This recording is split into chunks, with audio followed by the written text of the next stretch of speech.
Good afternoon, dear students. In today's lecture, we will study about the special types of cement which were not covered in the previous lecture. तो हमने उनके नाम बताए थे कि special type of cement में जो पहली आपकी cement होती है, that is your white cement. Till now we have studied the low heat category cement and high heat category cement. Low heat मतलब जिनका rate of hydration OPC से कम है and high heat मतलब जिनका rate of hydration OPC के comparison में ज़्यादा है. और लास्ट में हमारी बची थी कुछ स्पेशल टाइप ऑफ सीमेंट जो जिसमें कि पहला आपका व्हाइट सीमेंट.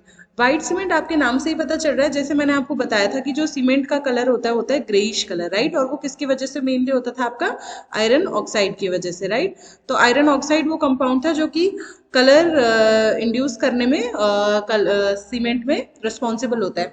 तो इस व्हाइट सीमेंट में हम क्या करते हैं, जो कलर कॉजिंग कंपाउंड है Fe2O3 उसके कंटेंट को हम कम कर देते हैं लेस देन 1%, राइट. आपने ओपीसी में देखा था उसका कंटेंट होता था अराउंड 3 to 4%, तो उस वजह से हमारे सीमेंट में ग्रेइश कलर आ जाता था. But in white cement the content of iron oxide is limited to less than 1%. और ये कैसे ऑब्टेन होती है, इसको हम ऑब्टेन करते हैं प्योर लाइमस्टोन प्लस क्ले को मिक्स करके, ठीक है. इनको क्या करेंगे, हम बर्न करेंगे वही उतने ही टेम्परेचर पे आपके रोटरी किन में. तो क्या ऑब्टेन हो जाएगी इससे हमारी व्हाइट सीमेंट, राइट. तो हमने क्या किया, आयरन ऑक्साइड के कंटेंट को 1 से कम कर दिया और प्योर लाइमस्टोन एंड क्ले को जब बर्न किया तो जो सीमेंट ऑब्टेन होती है वो होती है हमारी व्हाइट सीमेंट, राइट. अब क्या होता है, हमने ये पॉइंट भी पढ़ा था कि जो आयरन ऑक्साइड होता है it acts as a flux. It acts as a flux.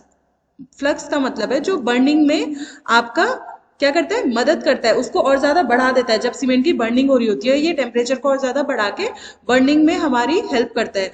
तो क्योंकि एज अ फ्लक्स एक्ट कर रहा था और हमने इसके कंटेंट को कम कर दिया है, तो इस प्रोसेस में क्या होता है, कॉस्ट ऑफ बर्निंग, जब हम मैन्युफैक्चरिंग ऑफ व्हाइट सीमेंट करते हैं तो कॉस्ट ऑफ बर्निंग हमारी क्या हो जाएगी, ऑब्वियसली बढ़ जाएगी. क्योंकि क्या होगा, आयरन ऑक्साइड का जो अमाउंट है वो कम कर दिया गया है, तो बर्निंग की जो कंडीशंस जिसमें वो हेल्प कर रहा था वो हेल्प नहीं मिल पाएगी. तो बर्निंग के प्रोसेस में हमें और ज्यादा हमारी कॉस्ट बढ़ जाती है, राइट. और वो कॉस्ट होती है अराउंड 30 to 40% हमारी व्हाइट सीमेंट ओपीसी के कंपैरिजन में कॉस्टली होती है, राइट. अब अगर हमें यहाँ पे बर्निंग एफर्ट्स को कम करना है तो हम इसकी मैन्युफैक्चरिंग में एक कंपाउंड ऐड करते हैं जिसे कि क्या कहते हैं, क्रायोलाइट, ठीक है. तो cryolite is used to reduce the burning effects in the manufacturing of white cement as it also acts as a flux, ठीक है. तो आयरन ऑक्साइड की जगह हम यहाँ पे क्रायोलाइट को यूज कर लेते हैं. व्हाइट सीमेंट को जनरली हम क्या करते हैं, आपके डेकोरेटिव पर्पज में ही आपकी व्हाइट सीमेंट यूज होती है, ठीक है. कहीं पे डेकोरेटिव पर्पज है जो कंस्ट्रक्शन में, वहां पे हमारी व्हाइट सीमेंट यूज होती है. नाउ जो next type of special type of cement थी वो थी हमारी कलर्ड सीमेंट. कलर्ड सीमेंट में यहाँ से मतलब है कि व्हाइट सीमेंट तो गया आपका नॉर्मल व्हाइट इन कलर, लेकिन अगर हमें कोई स्पेशल कलर चाहिए सीमेंट में तो क्या करते हैं हम, व्हाइट सीमेंट में ही एक white cement plus colouring pigment हम उसमें ऐड कर देते हैं, राइट. जिस कलर का हमको सीमेंट रिक्वायर्ड है हम उसी का कलरिंग पिगमेंट, उस कलर का कलरिंग पिगमेंट उसमें ऐड कर देते हैं और उससे हमारी क्या बन जाती है, कलर्ड सीमेंट. तो अगेन इसका यूज भी आपका डेकोरेटिव पर्पज के लिए कि व्हाइट सीमेंट में ही जो भी हमें कलर रिक्वायर्ड है उसको हम ऐड कर देंगे तो उस तरीके से हमारी क्या बन जाएगी, कलर्ड सीमेंट. नाउ जो हमारी third special type of cement है वो है हमारी quick setting cement. Quick setting, आपको इसके नाम से इसका मतलब समझ आ रहा होगा कि बहुत जल्दी जो सेट कर जाती है, राइट, हार्डन हो जाएगी, उसे कहते हैं क्विक सेटिंग सीमेंट. तो हमने जब process of manufacturing of cement पढ़ा था तो हमने देखा था कि हम क्लिंकर में क्या ऐड करते हैं, क्लिंकर के साथ जैसे क्लिंकर फॉर्म होता है और उसकी ग्राइंडिंग से पहले हम उसमें क्या ऐड करते थे, जिप्सम, है ना, राइट. जिप्सम अराउंड करते थे हम 2 to 3% by weight of cement, right.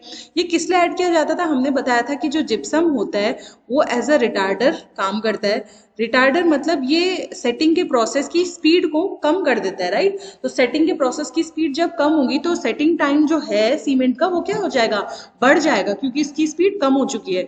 तो रिटार्डर हमारा कौन यूज करते हैं, हम जिप्सम को एज अ रिटार्डर यूज करते हैं. तो क्विक सेटिंग सीमेंट में हमें क्या चाहिए, हमें चाहिए कि जमीन जो सीमेंट है वो जल्दी से सेट हो जाए. तो इसका मतलब उस सीमेंट पे हम क्या करेंगे, जिप्सम को नहीं ऐड करेंगे. तो हम क्विक सेटिंग सीमेंट में जो जिप्सम ऐड होता है वो 2 to 3% नहीं ऐड होता, वो 1% ही ओनली हम ऐड करते हैं, सो दैट जो हमारी सीमेंट है वो जल्दी से सेट हो जाए. और इसी की वजह से जो हमारा इस सीमेंट का इनिशियल सेटिंग टाइम है वो होता है हमारा 5 मिनट्स, राइट.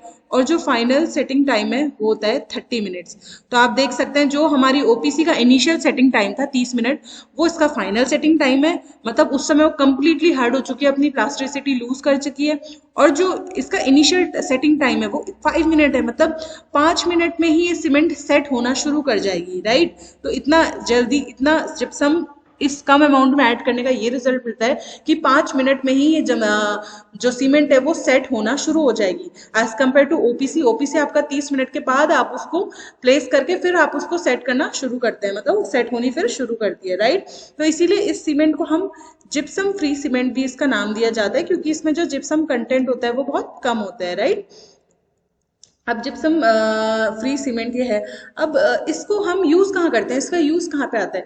तो इसका यूज आप कर सकते हैं in under water concreting, right. मतलब जब आप वाटर के नीचे कोई भी स्ट्रक्चर बना रहे हैं, आपने देखा होगा कुछ स्ट्रक्चर्स वाटर के नीचे बने रहते हैं, तो आप वाटर में इतनी देर के सीमेंट के सेट होने के लिए आप वाटर के नीचे इतना ज्यादा टाइम वेट नहीं कर सकते, क्योंकि ऑब्वियसली वो सेट ही नहीं हो पाएगी अगर हमने ओपीसी डाली है, राइट। तो हमें ऐसी सीमेंट चाहिए जो बहुत जल्दी से सेट हो जाए। तो वो कौन सी सीमेंट होती है? Quick setting cement. तो sometimes it may be asked that what is the use of quick setting cement. तो जनरली ये अंडर वाटर कॉन्क्रीटिंग जब हो रही होती है वहां पे हम क्विक सेटिंग सीमेंट को यूज करते हैं। नाउ आपको ध्यान रखना है ये क्विक सेट हो रही है लेकिन क्विक हार्डन नहीं हो रहा है, राइट। सेटिंग और हार्डनिंग के बीच में आपको डिफरेंस बताया था कि सेटिंग मतलब जल्दी से सीमेंट सेट हो जा रही है, और हार्डनिंग का मतलब यह है कि स्ट्रेंथ उसने अपनी पूरी तरीके से गेन कर ली है, राइट। हार्ड तो हो ही चुकी है बट उसने अपनी स्ट्रेंथ भी गेन कर ली है, और इसमें बस वो हार्ड हुई है लेकिन उसने अपनी स्ट्रेंथ जितनी वो गेन कर सकती थी उतनी नहीं करी, क्योंकि ऑब्वियसली हाइड्रेशन के प्रोसेस को आपका एक सफिशिएंट टाइम चाहिए, राइट। तो इसलिए क्विक सेटिंग सीमेंट की आपकी बहुत ज्यादा स्ट्रेंथ नहीं होती है। अगर उसे प्रॉपरली हार्डनिंग होने दिया जाता तब उसकी स्ट्रेंथ ज्यादा होती है, ठीक है। तो सेटिंग और हार्डनिंग के बीच में यही डिफरेंस है कि सेटिंग में बस वो हार्डन हो रही है, स्ट्रेंथ गेन नहीं की है, लेकिन हार्डनिंग में वो हार्ड भी हो चुकी है और उसकी जितनी स्ट्रेंथ थी वो उसको भी गेन कर चुकी है, right. There is one more point, क्योंकि इसमें जो रेट ऑफ हाइड्रेशन है वो ऑब्वियसली क्या होगा, बहुत ज्यादा होगा, क्योंकि जिप्सम हमने क्या कर दिया है, कम कर दिया है। तो हाइड्रेशन जिस रेट से होगा वो क्या होगा, बहुत ज्यादा होगा। तो मैंने आपको बताया था कि श्रिंकेज दो फैक्टर्स पे डिपेंड करता है, एक तो fineness of cement and the rate of hydration पे, हीट ऑफ हाइड्रेशन पे, राइट। तो क्या होगा, इसमें जो हीट ऑफ हाइड्रेशन होगी वो बहुत ज्यादा हो जाएगी, तो उस वजह से क्या होती है, इसमें श्रिंकेज के भी चांसेस ज्यादा हो जाते हैं। क्विक सेटिंग सीमेंट में श्रिंकेज क्रैक्स के ज्यादा चांसेस हो जाते हैं, जिसकी वजह से जो ड्यूरेबिलिटी हो जाती है स्ट्रक्चर की वो क्या हो जाती है, कम हो जाती है, right. So this was all about your quick setting cement, right. Now the next type of cement is, next special type of cement is air entraining cement. Now what do you mean by this air entraining cement? तो air entraining cement में सबसे पहले बनती कैसा है, ये बनती है OPC में हम क्या करते हैं, ऑर्डिनरी पोर्टलैंड सीमेंट में ही कोई एयर एंट्रेनिंग एजेंट को मिक्स कर देते हैं, राइट, बिफोर ग्राइंडिंग, और फिर इससे बन जाती है हमारी एयर एंट्रेनिंग सीमेंट। नाउ ये एयर एंट्रेनिंग एजेंट्स क्या होता है और इसकी वजह से जो सीमेंट बनती है वो क्या होती है? तो बेसिकली एयर एंट्रेनिंग एजेंट्स क्या करते हैं, हमारे सीमेंट के अंदर छोटे छोटे साइज के, माइक्रोन साइज के एयर बबल्स को इंट्रोड्यूस कर देते हैं। ये क्या करते हैं, माइक्रोन साइज के एयर बबल्स को इंट्रोड्यूस कर देते हैं, are introduced due to these agents in our cement, या जो कॉन्क्रीट जो हमारा बनता है सीमेंट से, उसमें ये छोटे छोटे साइज के, बहुत माइन्यूट साइज के एयर बबल्स को इंट्रोड्यूस कर देते हैं। एयर बबल्स मतलब वॉइड्स को इंट्रोड्यूस कर देते हैं। तो इसकी वजह से क्या होगा, जब हमारे कॉन्क्रीट के बीच में छोटे छोटे बबल्स आ जाएंगे तो ये क्या होंगे, ये क्योंकि लाइटर वेट के होते हैं तो इस वजह से जो कॉन्क्रीट की डेंसिटी है वो क्या हो जाती है, कम हो जाती है। अब कॉन्क्रीट जितनी कम डेंसिटी का होगा उसको उतना ही ज्यादा रखने में, उसको प्लेसिंग रखना, मतलब जब भी हम स्ट्रक्चर बना रहे होते हैं तो कंक्रीट को प्लेस करते हैं, तो जो प्लेसिंग एफर्ट होंगे वो क्या हो जाएंगे, कम हो जाएंगे, क्योंकि वो क्या हो चुका है, बहुत लाइट हो चुका है। और इस तरीके से वर्केबिलिटी मैंने बताया था कि किस ईज से हम उस सीमेंट या कंक्रीट के साथ काम कर पा रहे हैं। तो वर्केबिलिटी ऑब्वियसली क्या होगी, बढ़ गई, क्योंकि जिस एफर्ट से हम उसको रख पा रहे हैं, ईज प्लेस कर पा रहे हैं, वो कम हो चुका है, क्योंकि अब वो क्या है, लाइटर हो चुका है उसका वेट, तो इस वजह से वर्केबिलिटी बढ़ गई। तो बेसिकली यही पर्पज होता है आपके एयर एंट्रेनिंग एजेंट्स का, कि ये क्या करते हैं, आपके सीमेंट में छोटे छोटे साइज के एयर बबल्स को इंट्रोड्यूस कर देते हैं, जिस वजह से कंक्रीट का जो वेट है वो कम हो जाता है और उसकी वर्केबिलिटी बढ़ जाती है। नाउ अगर देखें कि इसे कितने अमाउंट में ऐड किया जाता है तो 0.1 to 0.3% by weight of cement, ठीक है, बाय वेट ऑफ सीमेंट। आप इतने ही परसेंट में एयर एंट्रेनिंग एजेंट्स को ऐड कर सकते हैं। अब नाउ आपके एयर एंट्रेनिंग एजेंट्स होते क्या क्या है, तो वो होते हैं आपका, उसके कुछ कॉमन एग्जाम्पल है जैसे कि वुड रेजिन या फिर एल्यूमिनियम पाउडर या फिर आपका calcium लिग्नोसल्फोनेट। So these are some of the common air entraining agents which are being used to mix with the OPC to produce the air entraining cement, right? तो air entraining cement के क्या आपने पढ़ा, इससे क्या बन जाता है, improves वर्केबिलिटी, ठीक है। तो बेसिकली ये आपकी एयर एंट्रेनिंग सीमेंट होती है। Now there is one more important point that only इस प्रोपोर्शन में हम ऐड करते हैं 0.1 से लेके 0.3% के प्रोपोर्शन में, मतलब 0.3% से ज़्यादा आप नहीं एयर एंट्रेनिंग एजेंट को बढ़ाते हैं। इसका रीज़न ये होता है कि देखो, जब हम 0.3% तक इस कंटेंट एयर एंट्रेनिंग एजेंट्स को मिलाते हैं तो हमारे कॉन्क्रीट में 1% एयर वॉइड्स इंट्रोड्यूस होता है, ठीक है। अब एयर वॉइड से आपका वो तो हो जा रहा है, लाइटर तो हो जा रहा है, लेकिन एक और चीज हो रही है, आपकी स्ट्रेंथ गिर जाती है। सीमेंट की स्ट्रेंथ ड्रॉप्स डाउन टू 5%। अब कितने परसेंट से स्ट्रेंथ गिरी है, 5%।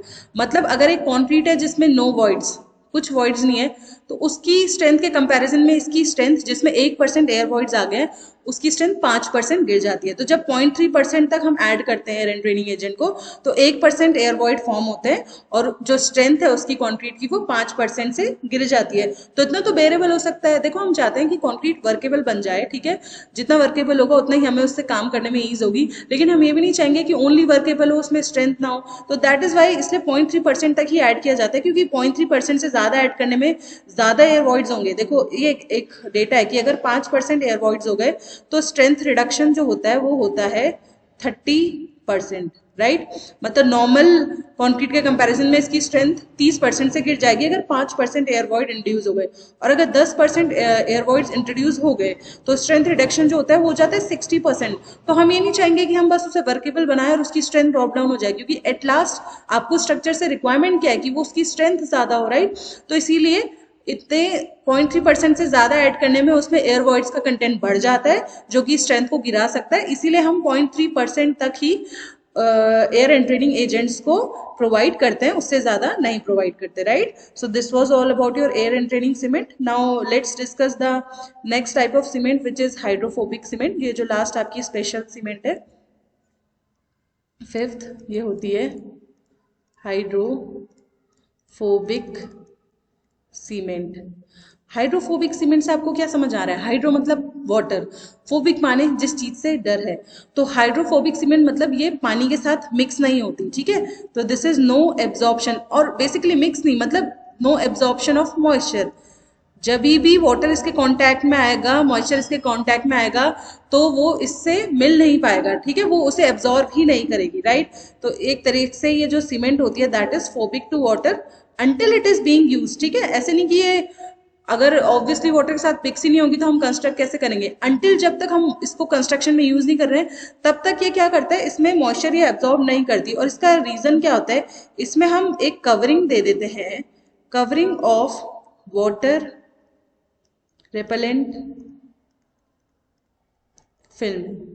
रेपेलेंट मतलब जो किसी चीज को दूर करता है। तो इसमें हम क्या करते हैं, इसके जो ग्रेन्स होते हैं हाइड्रोफोबिक सीमेंट के, उसमें हम एक वाटर रेपेलेंट फिल्म की पूरी कवरिंग दे देते हैं, जो कि मेनली होती है आपकी, कौन से मटेरियल होते हैं, तो होता है ओलिक एसिड या फिर स्टर्लिक एसिड। तो मेजरली आप क्या करते हैं, हम क्या करते हैं, ये जो हाइड्रोफोबिक सीमेंट के ग्रेन्स होते हैं उनमें इन दोनों में से एक मटेरियल की पूरी कवरिंग प्रोवाइड कर देते हैं। और इनकी क्या स्पेशलिटी है कि जैसे ही इनमें मॉइस्चर आएगा, कांटेक्ट करना चाहेगा, वो उसको रिपेल, उसको दूर फेंक देंगे। तो इस वजह से सीमेंट मॉइस्चर को एब्जॉर्ब नहीं करती until it is being used, ठीक है। जैसे हम इसे यूज करेंगे then it start acting as OPC, मतलब ओपीसी की तरह ये काम करना शुरू कर देगी।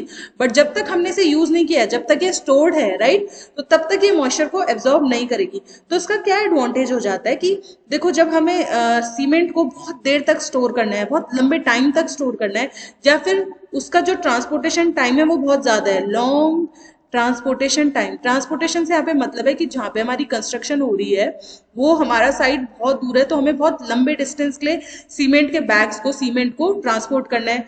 या फिर एंड लॉन्ग स्टोरेज टाइम, मतलब कंस्ट्रक्शन साइट तो है पास में, लेकिन जो स्टोरेज टाइम है तक कंस्ट्रक्शन शुरू होने से पहले बहुत सारा सीमेंट हमने स्टोर करके रख दिया है, तो ऐसे में क्या प्रोबेबिलिटी होती है कि सीमेंट के ग्रेन्स मॉइस्चर को एब्जॉर्व कर लेते हैं और इस तरीके से जो उनकी स्ट्रेंथ होती है वो कम हो जाती है, राइट। तो इसके लिए हम क्या चाहते हैं कि हम कौन सी सीमेंट यूज करेंगे, हाइड्रोफोबिक। मतलब जब हमारा ऐसा कंडीशन होता है कि ट्रांसपोर्टेशन टाइम सीमेंट का बहुत ज्यादा है या उसका स्टोरेज टाइम बहुत ज्यादा है, तो हम नहीं चाहते उसमें मॉइस्चर का एब्जॉर्प्शन हो जाए, सो दैट उसमें लम्स फॉर्म हो जाते हैं, राइट। जब cement should be free of lumps, मैंने आपको बताया था, और अगर मॉइस्चर उसने एब्जॉर्व कर दिया तो उसमें लम्स फॉर्म हो जाएंगे छोटे छोटे, तो उस वजह से क्या होगा, सीमेंट की स्ट्रेंथ रिड्यूस हो जाएगी। तो ऐसे केस में हम हाइड्रोफोबिक सीमेंट का यूज करते हैं, जिसमें कि क्या होता है, एक वाटर रेपेलेंट फिल्म की पूरी कोटिंग होती है, जिसका कि एग्जांपल है ओलिक एसिड या स्टर्लिक एसिड। तो जब इसकी पूरी कोटिंग इसमें रहती है, तो जब ऐसा चांसेस आता है कि इसमें मॉइस्चर एब्जॉर्ब हो सकता है, तो वो उसको रिपेल कर देगा, राइट। और जब हमें इसे यूज करना होगा देन ऑब्वियसली ये कोटिंग हटके आपका normally as a OPC act करने लग जाती है, right. So these were your some 5 special type of cement, right. I hope they are clear to you. If there is any doubt, you may ask me. Thank you.